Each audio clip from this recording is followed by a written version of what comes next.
ये कहना कि हम एनडीए में जाने की तैयारी कर रहे हैं, ये सरासर गलत है, ये झूठ है, बेबुनियाद है।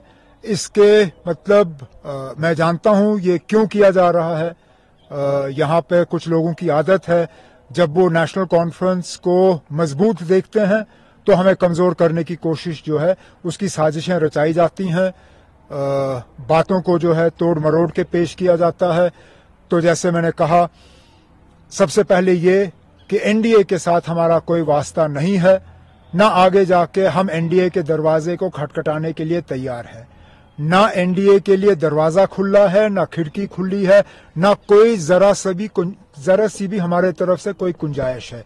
जहां तक ये तासुर दिया जा रहा है कि हम एनडीए को छोड़ रहे हैं या इंडिया को छोड़ रहे हैं या हम इंडिया को आज कमजोर कर रहे हैं, मैं दोबारा अपनी बात जो कई महीनों से हम करते आए हैं, इंडिया अलायंस के पास पहले से ही 3 सीटें हैं, श्रीनगर, अनंतनाग और बारामुल्ला।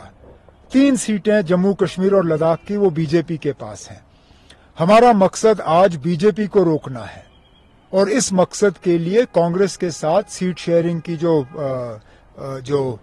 प्रक्रिया है वो अभी शुरू हुई नहीं है। फॉर्मली, इनफॉर्मली कुछ बातें हुई हैं, उनको अब हम फॉर्मलाइज करेंगे।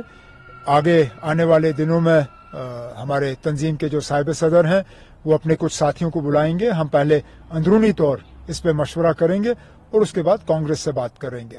उमर साहब, जो कश्मीर की 3 सीटें हैं, अगर इंडिया अलायंस ने बोला कि उन पे भी डिस्कशन होगी, उन पे कोई डिस्कशन नहीं होगी ना।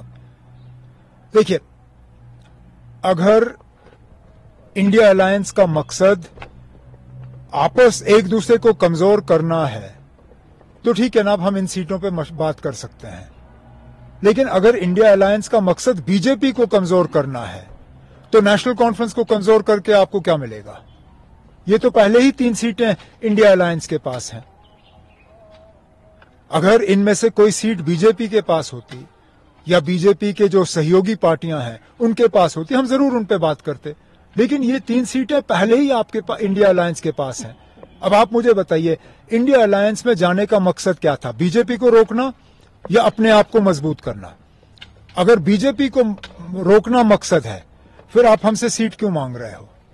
अगर मकसद ये था कि आप अपने आप को मजबूत करना चाहते हो, फिर जिस इरादे से आप इंडिया अलायंस में आए हो वो गलत है।